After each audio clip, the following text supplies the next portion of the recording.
Yeah, here's the scoreboard for the upcoming competition, and who is studying the scoreboard? It's Mr. Joey Jones.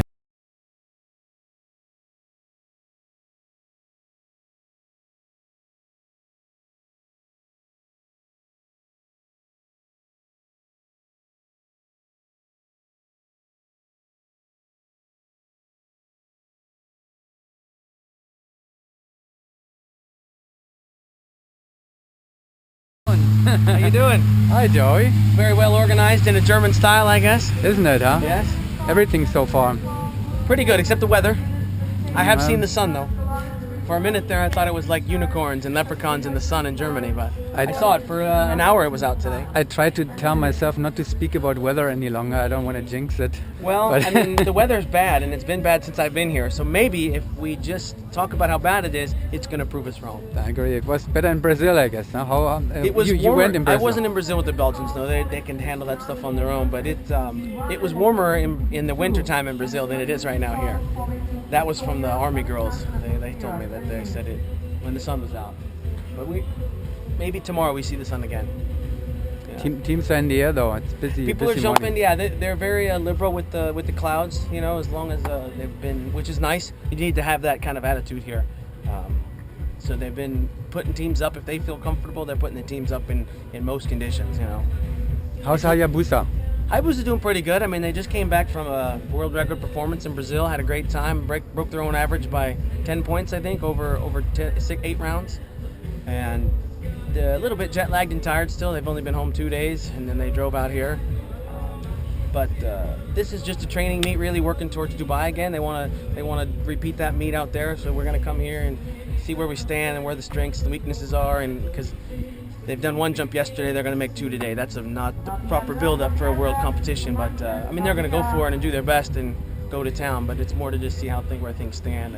Did they go home after They were Brazil? home for 2 days, I guess. days. So I mean, they're feeling good and fresh, but it hasn't been the right build-up really. They've been doing SISM for the last month, I think. We haven't done an FAI jump, so I mean, they're still going to be strong as ever. I mean, you can't keep those kids down. But It was the same last year, right? They were first in at the SISM meet and then to last Russia. year they came off of a huge SISM performance again. They broke a record that last year as well, and they were home for 2 days and had to fly out to Russia, and it affects them a little bit. I mean, it's hard to.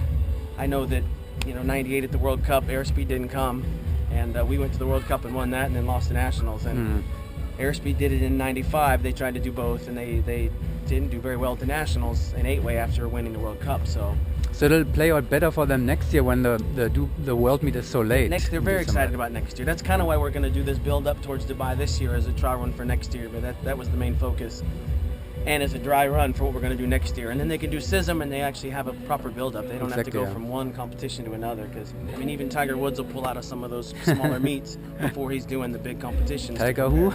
Tiger Woods. I mean, the tennis guys as well. I mean, they'll pull out of the smaller meets, or the smaller competitions before Wimbledon or before the U.S. Open or whatever. So it's not just skydivers that have found that doing multiple competitions in a row can be. How's David? I heard he had a little bit back issues. Yeah, he's a bit stiff. I don't know. Old man syndrome, maybe. I don't know. What is he, 30, 29? I think 12 hours on an aircraft and then a 5-hour drive or whatever within 3 days. He's just stiff. He said he's been into the spa and the jacuzzi and the masseuse, and he's felt fine. Okay, today. oh, good. So I think it was just. I mean, Coach Airlines.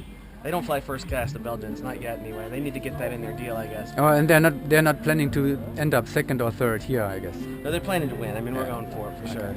Right. It's kind of, without all the build-up, it's pretty light and relaxed, so it should be fun to see how they do. All right, well, thanks, Joey. Have fun here. Yeah, for sure.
And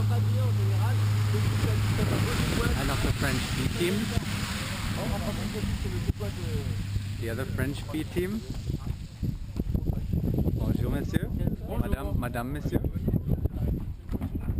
And the French GFS four-way team with Philippe Chanot as the windmaker.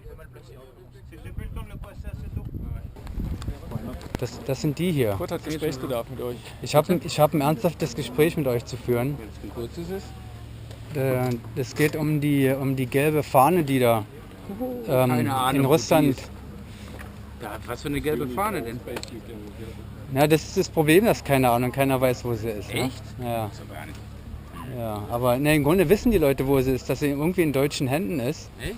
Aber die fliegt halt nicht, keiner kann sie sehen bisher. Das ist ein echtes Problem. Schon ein paar Mal. Also ich habe sie schon gesehen.